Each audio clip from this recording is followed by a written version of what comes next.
Anda akan mempelajari 2.1 dunia kita, 2.2 zaman air batu dan 2.3 garis masa zaman air batu.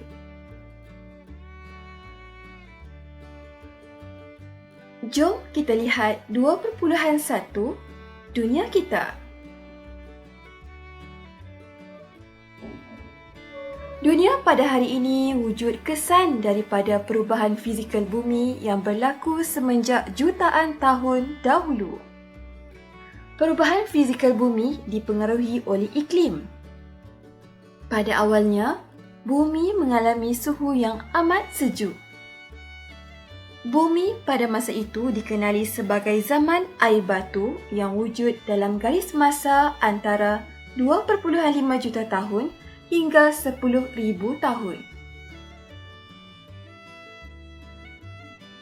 Perubahan suhu bumi yang sejuk kepada panas menyebabkan berlakunya kecairan air batu. Perubahan ini menyebabkan bumi mengalami beberapa tahap peralihan zaman yang menyebabkan suhu bumi berada pada suhu hari ini.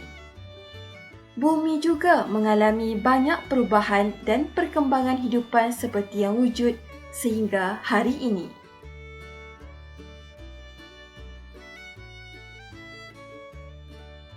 Sebagai pengenalan, pengetahuan tentang sejarah bukan sahaja membolehkan kita mengenali diri kita, tetapi juga memahami tentang dunia. Dunia merupakan bumi tempat tinggal kita dan tempat tinggal berjuta-juta hidupan yang lain. Bumi pada hari ini telah melalui pelbagai perubahan yang memberikan kesan terhadap rupa bentuk fizikal, iklim, cuaca, hidupan yang ada dan kedalaman lautan.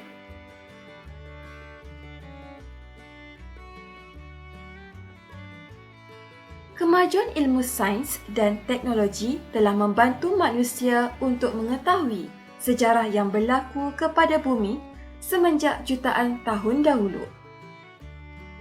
Pengetahuan dalam bidang paleontologi, kimia, arkeologi, geologi dan fizik membantu kita membuat penyelidikan tentang perubahan yang berlaku kepada bumi.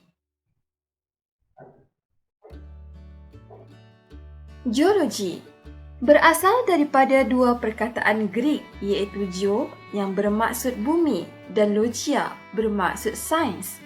Oleh itu, geologi merujuk bidang ilmu yang mengkaji pembentukan bumi.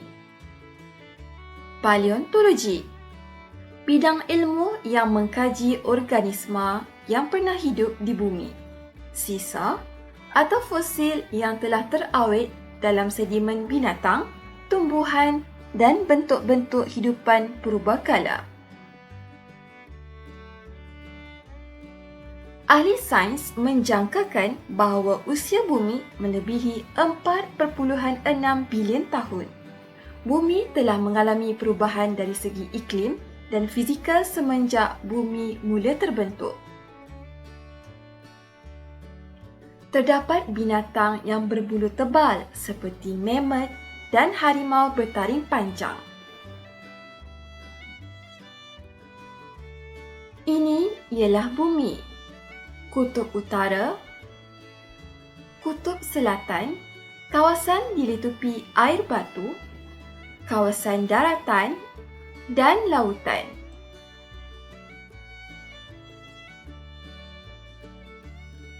Ini pula ialah harimau bertaring panjang. Ini merupakan woolly mammoth. Merupakan binatang yang hidup pada zaman Pleistocene. Ini seekor sloth. Ini pula ialah bison occidentalis. Merupakan binatang yang terdapat di Amerika Utara pada zaman air batu. Pembentukan fizikal bumi. 650 juta tiada hidupan. 390 juta. Air laut masih tawar. Wujud hidupan seperti ikan dan amfibia. 195 juta. Zaman Jurasik dan hidupan utama ialah dinosaur. 94 juta. Dinosaur mengalami kepupusan. Rupa bentuk benua mulai kelihatan. 18,000. Kebanyakan binatang telah wujud seperti kuda, badak sumbu, anjing dan kucing. Paras air laut meningkat. Hari ini, bumi pada hari ini.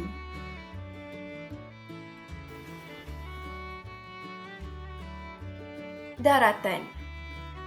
Daratan terdiri daripada gunung, banjaran dan bukit, tanah pamah, lembah dan sungai. Lautan.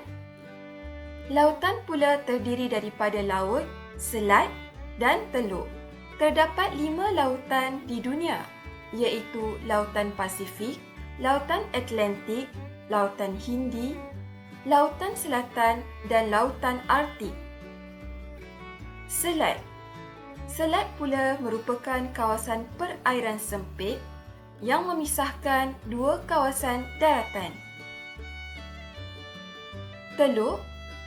Teluk merupakan bahagian perairan laut yang menghala ke daratan dan kawasannya dibatasi oleh daratan.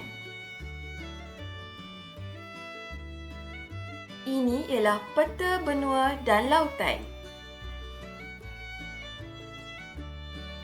Benua Amerika Selatan, Amerika Utara, Eropah, Afrika, Asia. Laut pula ialah Lautan Pasifik Utara, Lautan Hindi, Lautan Selatan, Lautan Atlantik, Lautan Arktik dan Lautan Pasifik Selatan. Sekian sahaja. Jangan lupa like, subscribe dan share. Terima kasih kerana menonton sehingga habis.